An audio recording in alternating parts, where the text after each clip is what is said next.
Off camera, Emmeline rescued Hiram, which leveled her up to 49. We put the 3 points into the mastery bar of Oathkeeper. She also visited Homestead, the Legion, Death's Vigil and the Rovers to pick up a few component blueprints which we might use at some point, mostly chaos resistance and physical damage buffs. And now we travel to the Corvin Basin to learn why the emissary has called us there. But before we can talk, he demands that we pass a fearsome test to prove our loyalty to the witch gods. This fearsome test involves us standing still and introducing some eldritch horrors to our force wave of friendship. After the formalities are taken care of, we return to the emissary, who tells us to speak with the representatives of each of the 3 witch gods. We run straight to Sagon, the Vicar of Salio, because it's the closest, has a fairly simple questline to follow, and hey, human sacrifice. We pick up side quests and head out into the Corvin Basin, pausing briefly to say hello to Bysilla. We turn off rare items because we no longer need to check every single item for upgrades, and it is becoming time consuming to look through all the greens. However, we make sure that show double rares is selected so that we don't miss out on the good stuff. I like my loot, but I also value my time. This character won't need anything special loot wise to finish Ultimate, and will only be farming for a few things. The plan for this act is to move through it quickly, doing few side quests and picking up 9 devotion shrines along the way. Our character is very strong at this point. In terms of skills, levels and resistances, we have a character ready to start elite. These 9 devotion shrines will help us stay ahead of the level curve until we start finding legendary gear and unlock faction augments. There really isn't too much challenge from any of the mobs here. This area is balanced so that it can be completed after Act 1. It's only once we hit the remnants of Corvin City that we have to start paying attention. Even on my first ever playthrough of this area, I finished it in a couple of hours. I did this in 2 hours on my test character and 1.5 hours on Emmeline. Spoiler alert, I didn't die. Sorry lads. Disappointed! Playing these 2 characters back to back, it's startling how a few good drops and taking care over your build can make such a difference, because I basically ran through this whole DLC compared to my test character. Which is all the more strange because the bosses did not go as well with Emmeline. Perhaps I was a little tired after all the gameplay and not paying attention. Remind yourself that overconfidence is a slow and insidious killer. Ah yes, that's probably it. The Temple of Osyr contains our first devotion shrine and the Eye of Osyr, which we need for the Salio quest. We activate the Forsaken Eldritch totem and it falls easily. Actually, save for 1 or 2 bosses, my health barely wavers for this whole act, especially once we take a certain devotion later. The only slight downside to Emmeline's build is that she goes through energy rather quickly compared to my test character. However, we are swimming in potions, so it's nothing to worry about. You can of course check the build in more detail by following the Grim Tools link in the description.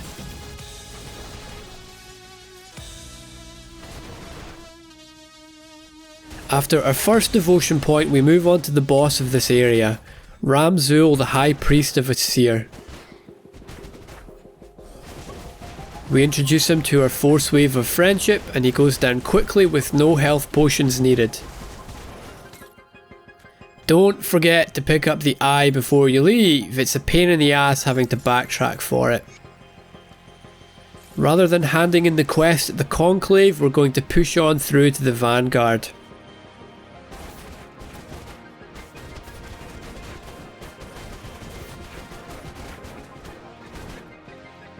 This hidden area here contains our second devotion point and we complete this small side quest before heading over the bridge towards Corvin Sands.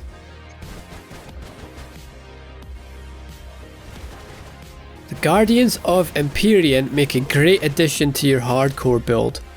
One of my favourite things about them is they can tank a bit of damage for you, blocking certain enemies from getting anywhere near you. You'll recognise how useful this is if you've ever played a pet build.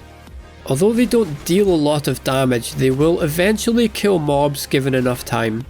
One situation that I saw reported on the forums was from someone who had lost their character due to forgetting to pause the game with dealing with a small emergency. Needless to say, they came back to a dead character. Having a few pets active won't stop this problem completely, but it is certainly useful to a hardcore player, especially those of us absent-minded enough to forget to switch back to their front bar after changing skills.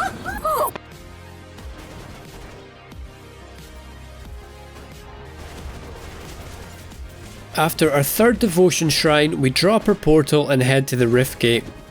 This will give us a teleport point after picking up our fourth devotion shrine in the Sandblown Ruins. After efficiently planning out the run, taking care to save every second where I can, I end up getting lost. Eventually we find Sandblown Ruins and head inside to find Anorak's last brother.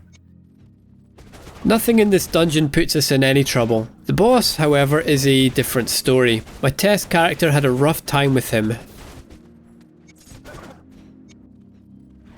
Before that, we pick up devotion point number 4. Forgotten Gods is very generous with these compared to the 5 we got from Ashes of Malmouth.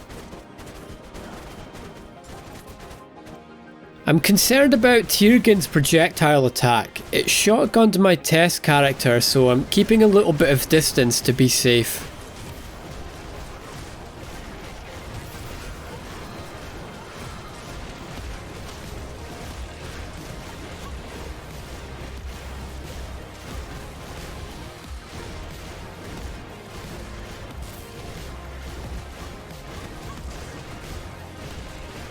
Again, we dodge his Ice Wave attack just to be safe.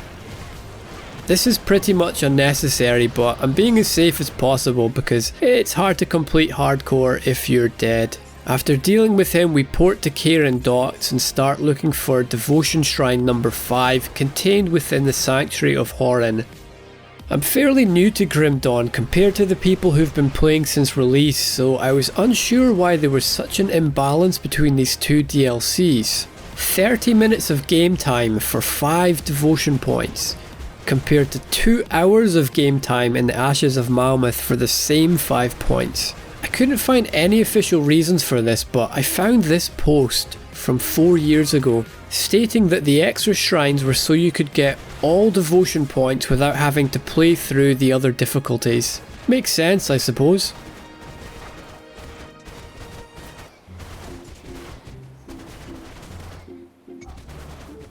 Devotion Shrine 5 falls easily and we face Navan the Usurper, who we introduce to our force wave of friendship. I love making friends, says Emmeline. It's the most fun you can have with a war axe. If only Haley could see me now. That stuck-up bitch. We head northeast now, looking for the Howling Chasm, which is the pathway to the Vanguard of the 3.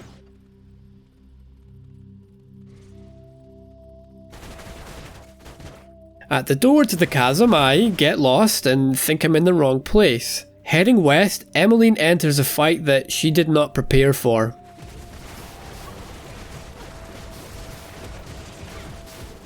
After a small bonding session with our force wave of friendship, we bravely run away and heal through Constitution before re-entering the fight and finishing the beast off. Moments like these where I get caught unawares shows how a tanky, high health, high resistance build like this can give us a few extra seconds to process things and make decisions. A build like this can keep us safe even when its pilot cannot. A build like this is made for stupidity. You're darn tootin'.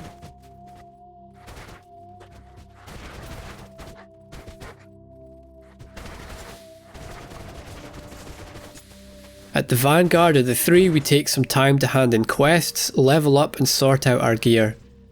Back to the Conclave, where we get the opportunity to meet some new friends and kill them. Isn't Salile just the best god? Reaching level 50 means we can equip the upgrades we've been waiting on. We also equip a new ring with damage buffs and high pierce and bleed resistance.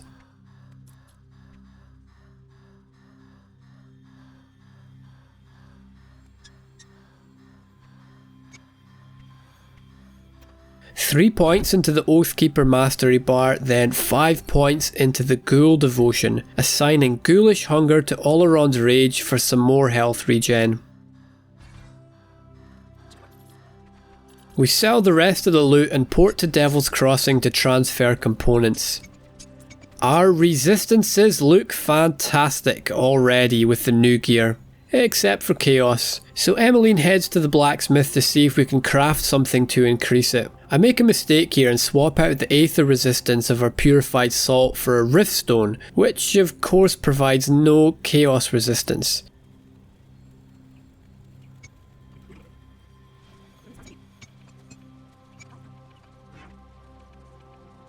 I eventually realise my mistake and head to the blacksmith to make the proper Chaos Resistance component imbued silver. We replace the other components and head for the Burning Spire to complete the next step of the Witch God's quest. We avoid picking up the side quests at the Vanguard because they involve some optional areas that we don't need to risk entering. It's best to enter hardcore with an objective in mind and a plan on how to achieve it. And remember that there's no need to engage with any other content if it doesn't get you closer to your objective. Onyx gets excited and rushes over to meet our Force Wave of Friendship, and we finish him off with no health potions. With Onyx's heart, we port back to the Vanguard and hand it in. Everything is set now to make our way to the tomb of the Eldritch Sun, so off we go, obliterating everything in our path, while staying practically at full health. Devotion Shrine 6, and we make a beeline to the ruins of Abyd Way Shrine. Heading west, we pass beasts and zealots, making friends with both groups, with no discrimination between them. Diversity is truly our strength. Yes, diversity, inclusivity, equity. I think Emmeline has a great future ahead of her running the HR department of a major corporation. With the extra health regen from Ghoul, I begin to feel like this build is cheating at this point. Our health is barely moving from full. Through the infernal wastes, our health once again barely flinches. If only my sense of direction could be as strong as this.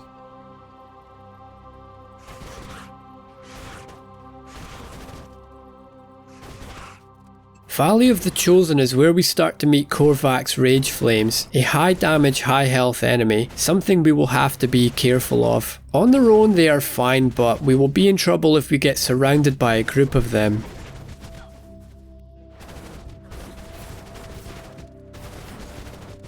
Devotion Shrine 7 from the Tomb of Nephos. We draw the Rage Flames into the Hot Gates Their numbers will count for nothing. And make the journey north towards Corvin City. Of course, Emmeline heads east for some reason before realising her mistake and picking up the correct path. Keep your eye on our health bar throughout this area.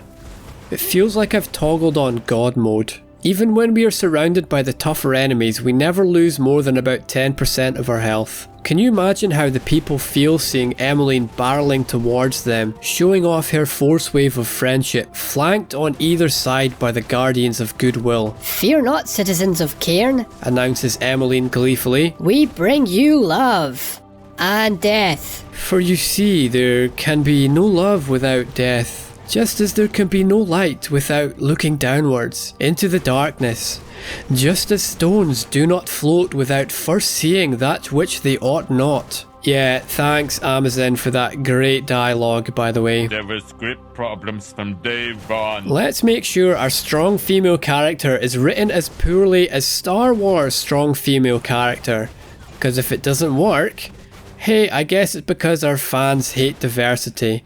And nothing at all to do with our bad writing. Anyway, Devotion Shrine number 8 falls easily and we make our way through the hellscape of Corvin City to find the tomb of the Eldritch Sun. It's just a short dungeon run and a couple of bosses to finish off this DLC now.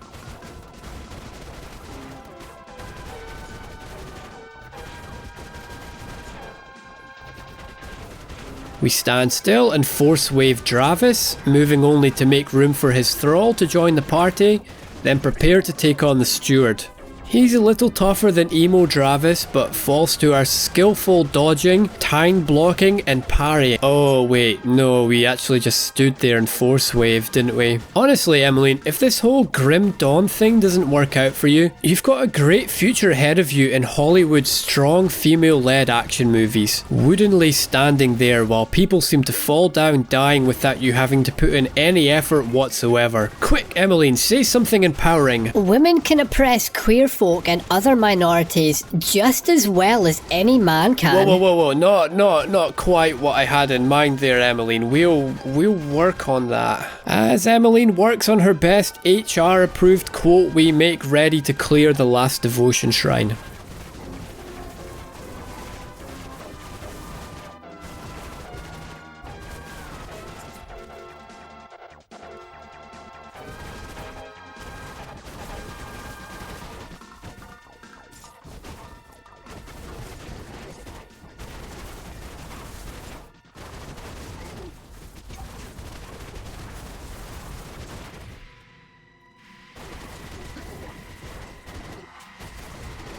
Emmeline puts 2 points into Oathkeeper and hits 10,000 health. Not bad for level 51. 1 point into Ghoul to finish it off, then starts to work on Scholar for elemental resist that we will need in Elite, and also to give us the greens that will open up Kraken for us.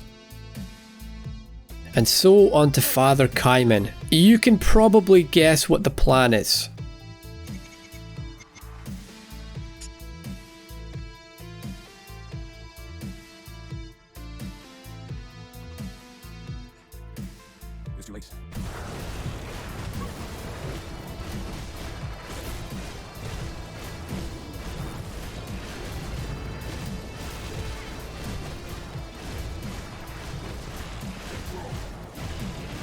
Everything goes fine until he does the lava ground attack while our potion is on cooldown.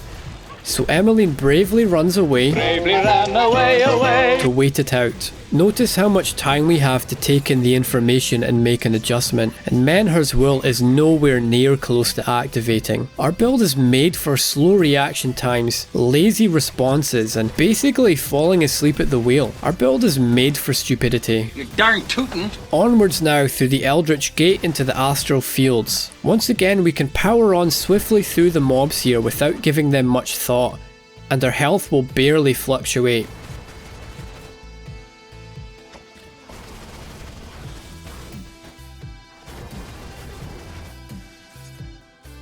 Throne of the Three, here we go. Let's see how this goes and we can start adjusting our plan for Elite and Ultimate.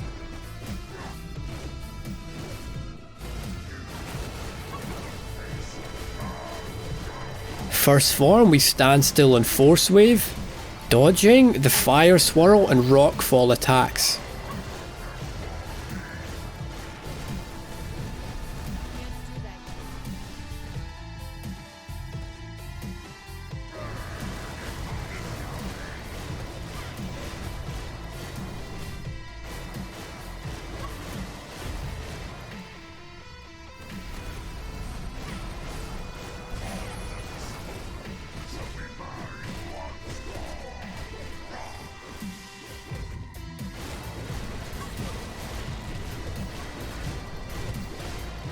Second form, we tank through the Fire Swirl, waiting on the crystal to appear, so we can focus it, then make room to channel the spawns over to us in the same direction.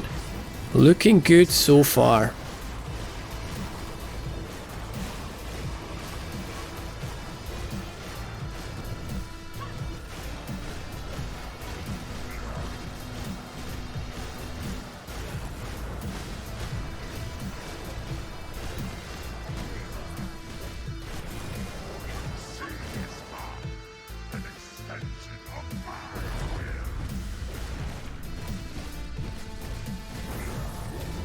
Third form, we stand still in Force Wave, making distance when our health gets low while on potion cooldown.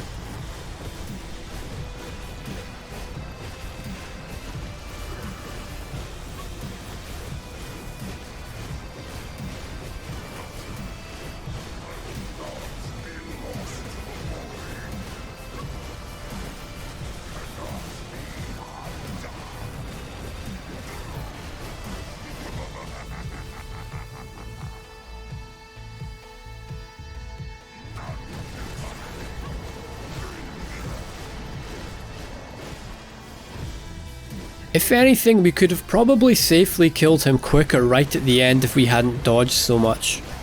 But all in all, a good clean kill. Add in some royal jelly for extra health regen and we'll be perfect for elite. These last two bosses, Kaiman and Korvac, are usually my two scariest moments, and unfortunately we need them both done in Ultimate for the hardcore achievements. With that done, we loot, hand in our quests, check our bags, and prepare ourselves for starting Elite. Yes, we still need to finish the roguelike dungeons for their hardcore achievements, but we are first going to build a max level ultimate ready character and then come back to normal difficulty so we can beat them with no risk. We have only one decent upgrade, an empowered Veil Warden band with a nice physical damage buff and high poison and vitality resistance, which we swap out for our Redden Memento ring. We add to it some corpse dust for health regen, but I'm going to take a look at Grim Tools first and make some optimizations for Elite. So bless your bagpipes and thanks for watching.